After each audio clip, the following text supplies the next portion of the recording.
নমস্কাৰ ছাত্ৰছাত্ৰীগণ, মই দেৱজ্ঞানৰ স্বাগতম জনাইছোঁ।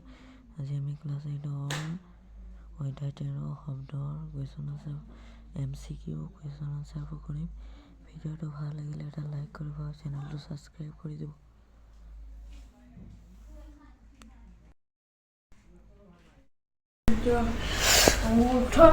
শব্দ অধ্যায় 13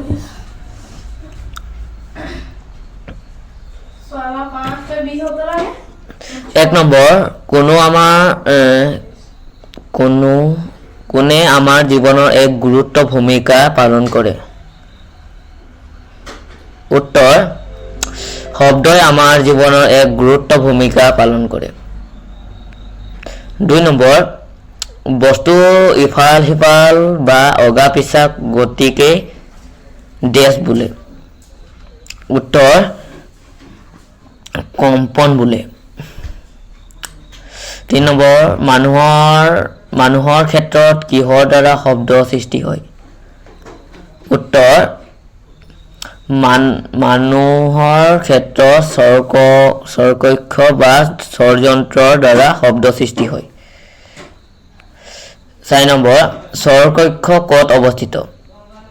উত্তৰ, বায়ুনলীৰ ওপৰত অংশৰ অৱস্থিত। 5 নম্বৰ, পুৰুষৰ স্বৰতন্ত্ৰী কিমান দীঘল?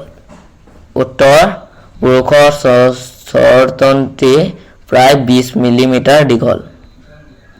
6 নম্বৰ, আমাৰ কাণৰ বহিভাগৰ আকৃতি এটা ডেছ দৰে?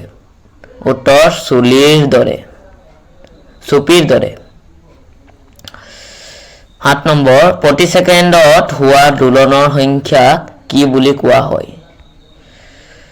উত্তৰ, প্ৰতি ছেকেণ্ডত হোৱা দোলনৰ সংখ্যাক দোলনৰ কম্পনাংক বুলি কোৱা হয়। 8 নম্বৰ, শুনিবলৈ শুৱলা শব্দ কি বোলে? উত্তৰ, সুললিত শব্দ বোলে।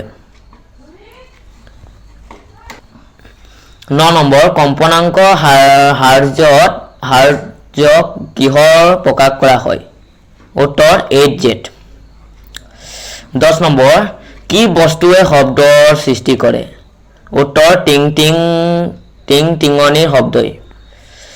11 নম্বৰ, স্বৰকক্ষ বা স্বৰযন্ত্ৰৰ ইপাৰ সিপাৰ হোৱাকৈ দুডাল ডেছ টান খাই থাকে। উত্তৰ, স্বৰতন্ত্ৰী। 12 নম্বৰ, কোনো ছিদ্ৰৰ মাজেৰে বায়ু জোৰেৰে ঠেলি পঠিয়ালে স্বৰতন্ত্ৰী কঁপিবলৈ ধৰে আৰু শব্দৰ সৃষ্টি হয়। উত্তৰ, হাঁওফাঁওৱে ছিদ্ৰৰ মাজেৰে বায়ু জোৰেৰে ঠেলি পঠিয়ালে স্বৰতন্ত্ৰী কঁপিবলৈ ধৰে আৰু শব্দৰ সৃষ্টি হয়। 13 নম্বৰ, কম্পনাংক কিহত প্ৰকাশ কৰা হয়? উত্তৰ, কম্পনাংক হাৰ্টজত প্ৰকাশ কৰা হয়। 14 নম্বৰ, প্ৰকৃততে প্ৰতি ছেকেণ্ডৰ প্ৰায় 20টা কম্পনতকৈ ডেছ কম্পনাংকৰ শব্দ মানুহৰ কাণে ধৰা পেলাব নোৱাৰে। উত্তৰ, 20 হাৰ্টজত। 15 নম্বৰ, মানুহৰ কাণৰ বাবে শ্ৰাব্য কম্পনাংকৰ পৰিসৰ মোটামুটি কিমান হাৰ্টজৰ ভিতৰত? উত্তৰ, মানুহৰ কাণৰ বাবে শ্ৰাব্য কম্পনাংকৰ পৰিসৰ মোটামুটি 20ৰ পৰা 20,000 হাৰ্টজৰ ভিতৰত। 16 নম্বৰ, আল্ট্ৰাছাউণ্ড কৰিবলৈ ব্যৱহাৰ কৰা সঁজুলিয়ে কিমান বেছি কম্পনাংকত কাৰ্য সম্পাদন কৰে?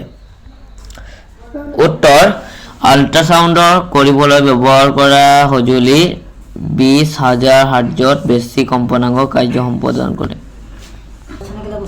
17 নম্বৰ, আমনিদায়ক শব্দবোৰক কি বোলে? উত্তৰ, আমনিদায়ক শব্দবোৰক কোলাহল বোলে। 18 নম্বৰ, শব্দ সঞ্চাৰিত হ'ব পৰা মাধ্যম কি কি? শব্দ সঞ্চাৰিত হ'ব পৰা মাধ্যম হলগুটা, জুলীয়া আৰু গেছীয় পদাৰ্থ। 19 নম্বৰ বায়ুশূন্য স্থানৰ শব্দ সঞ্চাৰিত হ'ব পাৰে নে নোৱাৰে উত্তৰ বায়ুশূন্য স্থানত শব্দ সঞ্চাৰিত হ'ব পাৰে 20 নম্বৰ কম্পনৰ ডেছ দ্বাৰা তীব্ৰতা নিৰ্ণয় হয় উত্তৰ বিস্তাৰৰ 21 নম্বৰ কম্পন কাক বোলে উত্তৰ বস্তুৰ ইফাল ইফাল বা অগা পিছা কৰা গতিকে কম্পন বোলে most important question হয় এটো পৰীক্ষাৰ কাৰণে আহিব পাৰে 22 নম্বৰ কানমণ্ডল কাক বোলে উত্তৰ কাণৰ নলীৰ শেষৰ প্ৰান্তৰ পাতল পৰ্দা এখন টনকৈ লাগি থাকে ইয়াকে কানমণ্ডল বোলে 23 নম্বৰ দোলন গতি কাক বোলে